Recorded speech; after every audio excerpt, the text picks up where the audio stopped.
Bonjour à tous, bienvenue dans les 6 techniques de mémorisation pour tout apprendre. Aujourd'hui, on va voir la 6e et dernière technique. Avec ces 6 techniques, vous pouvez eh bien, tout apprendre, à peu près baliser tout ce qui existe en termes de mémorisation aujourd'hui.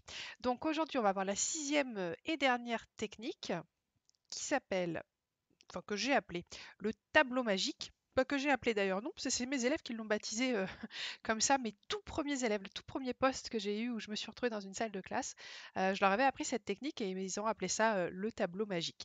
Donc, vous pourrez retrouver un petit peu toutes les techniques que je vous ai mis et puis tout ce que je fais à l'agence de soutien scolaire sur le site internet. Donc les cours Réaubourg, voilà, vous avez ici le site internet, ça ressemble à ça. Vous trouverez dessus donc le soutien scolaire, mais aussi mes cours d'histoire-géographie en tant que professeur au CFA. Voilà, ici vous avez un petit peu tout classé par matière. Vous retrouverez ici les techniques de mémorisation. Vous pouvez nous retrouver aussi sur Instagram et puis sur Facebook où je mets tout ce que je trouve d'intéressant. Alors, le tableau magique, qu'est-ce que c'est donc que cette histoire de mémorisation? Alors, c'est une technique que on utilise pour apprendre un texte par cœur. Donc pas un cours, surtout pas un gros cours de 15 minutes, de 15 pages, pardon.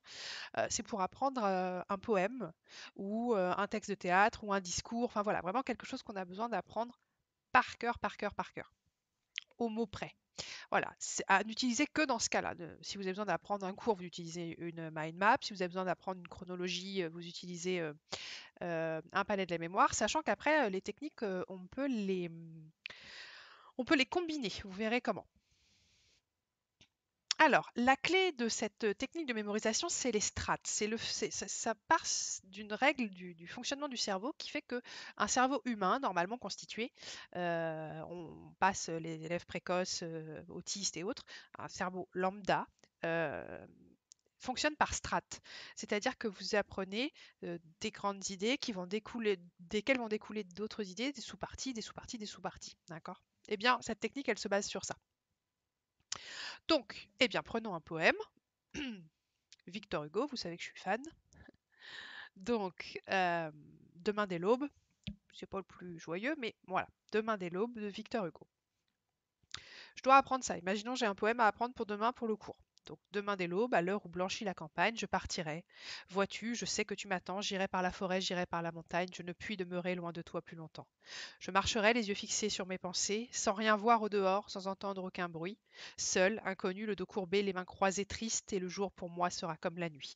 Je ne regarderai ni l'heure du soir qui tombe, ni les voiles au loin descendant vers Harfleur, et quand j'arriverai, je mettrai sur ta tombe un bouquet de houx verts et de bruyères en fleurs.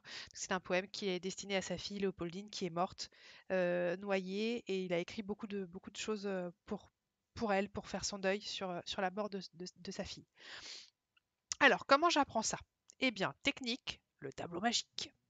Alors, le tableau magique, la technique, c'est d'écrire, d'utiliser pour chaque vers un mot ou deux mots, si le vers est un petit peu complexe, qui va me permettre de retrouver le sens de la phrase. D'accord? Donc pour le premier vers, j'ai mis blanchi. Mais on va pas tous mettre la même chose. Il y a quelqu'un qui va peut-être mettre campagne. D'accord? Ou quelqu'un qui va mettre demain. Voilà. Moi, j'essaie de trouver le mot-clé qui fait que je vais me souvenir de la phrase. Demain dès l'aube, à l'heure où blanchit la campagne. Voilà. Donc moi, c'est blanchi. Je pense à blanchi. Euh, Demain dès l'aube, c'est facile, c'est le titre en fait, donc je n'ai pas besoin de le mettre. C'est blanchi ou campagne, d'accord? Demain dès l'aube, à l'heure où blanchit la campagne. Deuxième vers, je mets partirai et attends, parce que voilà, pour moi il est un peu complexe ce vers, j'ai peur d'oublier des mots, donc je mets deux mots. Euh, Partirai et attends. Le troisième vers, j'ai mis forêt, et le quatrième vers, j'ai mis demeurer. Si je vous remets la phrase ici, donc demain dès l'aube, donc j'ai mis blanchi, alors je partirai, vois-tu, je sais que tu m'attends. J'aurais pu mettre vois aussi. J'irai par la forêt, j'irai par la montagne, je ne puis demeurer loin de toi plus longtemps. Eh bien, je prends ces mots. Si je veux rajouter ensuite des couleurs, des dessins, c'est là que je vous dis que vous pouvez multiplier les techniques. Vous pouvez totalement rajouter ici de la enfin du dessin, vous voyez, du dessin ou un palais de la mémoire et mettre ces mots-là dans votre palais de la mémoire. D'accord? Donc, demain dès l'aube, à l'heure où blanchit la campagne, je partirai. Vois-tu, je sais que tu m'attends. J'irai par la forêt, j'irai par la montagne, je ne puis demeurer loin de toi plus longtemps. Et vous répétez ça en ne regardant que ces mots-là jusqu'à ce que ça rentre dans votre tête. Demain dès l'aube, à l'heure où blanchit la campagne, je partirai, vois-tu, je sais que tu m'attends. J'irai par la forêt, j'irai par la montagne, je ne puis demeurer loin de toi plus longtemps. C'est bon, la première strophe, je l'ai. Je mets mes mots-clés sur la deuxième strophe. Fixer, j'essaie de me souvenir, donc c'était je marcherai les yeux fixés sur mes pensées. Je marcherai les yeux fixés sur mes pensées, sans rien voir, c'est quelque chose comme ça, je revérifie. Sans rien voir au dehors, sans entendre aucun bruit. Donc je marcherai les yeux fixés sur mes pensées, sans rien voir au dehors, sans entendre aucun bruit. Et vous voyez, comme je suis pas sûre, je continue pas, je refais. Je marcherai les yeux fixés sur mes pensées, sans rien voir au dehors, sans entendre aucun bruit. Je marcherai les yeux fixés sur mes pensées, sans rien voir au dehors, sans entendre aucun bruit. C'est bon, je l'ai. Je passe à la suite. Seul le dos courbé, le dos courbé. Seul inconnu, le dos courbé, les mains croisées. Seul inconnu, le dos courbé, les mains croisées. Seul inconnu, le dos courbé, les mains croisées. Et vous voyez, on répète, on répète, on répète. D'accord? Donc, je marcherai les yeux fixés sur mes pensées, sans rien voir au dehors, sans entendre aucun bruit. Vous voyez, par exemple, ici, on pourrait mettre bruit, on pourrait rajouter bruit. Seul, inconnu, le dos courbé, les mains croisées. Bah voilà, ici, on pourrait mettre les mains, par exemple. Vous voyez, les mains, j'y ai pas pensé. Ou rajouter un petit dessin avec les mains. Seul, inconnu, le dos courbé, les mains croisées. Triste, et le jour pour moi sera comme la nuit.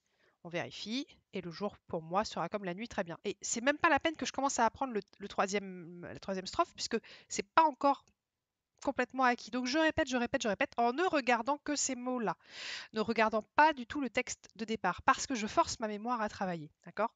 Donc je marcherai, les yeux fixés sur mes pensées, sans rien voir au dehors, sans entendre aucun bruit, seul, inconnu, le dos courbé, les mains croisées, triste, et le jour pour moi sera comme la nuit. C'est bon, je l'ai, je passe au troisième. Donc j'ai or, voile, tombe et ouvert. Donc, je ne regarderai ni l'heure du soir qui tombe, ni les voiles au loin descendant vers Harfleur. Voilà, vous avez compris la technique. Voilà, ça fonctionne comme ça. Vous pouvez donc rajouter des couleurs, ajouter des dessins, etc. Et en fait, c'est magique parce qu'une fois que vous avez travaillé votre poème comme ça avec vos mots-clés, eh bien ensuite vous pouvez simplement ne plus regarder vos mots-clés, vous effacez. Moi, c'était sur un tableau que je faisais ça, donc j'effaçais au tableau tous les mots et je disais à l'élève, vas-y. Et là, il récitait son poème. Et c'est là qu'ils se sont dit, c'est magique, c'est magique. Juste de retenir les mots-clés au début, de ne regarder que les mots-clés, de répéter, de répéter, de répéter mes phrases avec les mots-clés. Et bien ensuite, quand j'efface les mots-clés, ça y est, c'est bon, j'ai le poème dans la tête. Ça, bien sûr, c'est une technique qui fonctionne aussi sur la répétition, le fait de répéter, répéter, répéter, répéter. Et n'hésitez pas à rajouter, bien sûr, du palais de la mémoire dedans, du visuel pour apprendre, blanchir, partirait, forêt, demeurer, fixer, sans rien voir, etc. Et vous aurez à la fin votre poème dans la tête. Moi, je fais ça, par exemple, l'année dernière, on m'a donné un texte de théâtre à apprendre. J'ai pris mon texte, j'ai pris tous mes mots-clés, j'ai fait la technique du tableau magique, donc sur une fiche, la fiche magique, que j'ai combinée avec une mind map, et c'est bon, mon texte, en 30 minutes, je l'avais appris. J'ai bluffé tout le monde à mon cours de théâtre. D'accord? Donc il suffit d'utiliser les bonnes techniques. Dites-vous bien aussi que la mémoire, c'est comme un muscle. C'est-à-dire que si vous la travaillez tout le temps, tous les jours, eh bien, elle va s'améliorer. D'accord? Donc moi, je la travaille beaucoup. Donc effectivement, j'arrive à apprendre assez vite. Il y a des élèves qui ont plus de problèmes, des personnes qui ont plus de soucis avec la mémoire. Donc n'hésitez pas à utiliser maximum ces 6 techniques, à les combiner comme vous le pouvez pour faire travailler votre mémoire. Voilà pour la dernière vidéo. N'hésitez pas à regarder toutes les autres. Je vous dis ciao.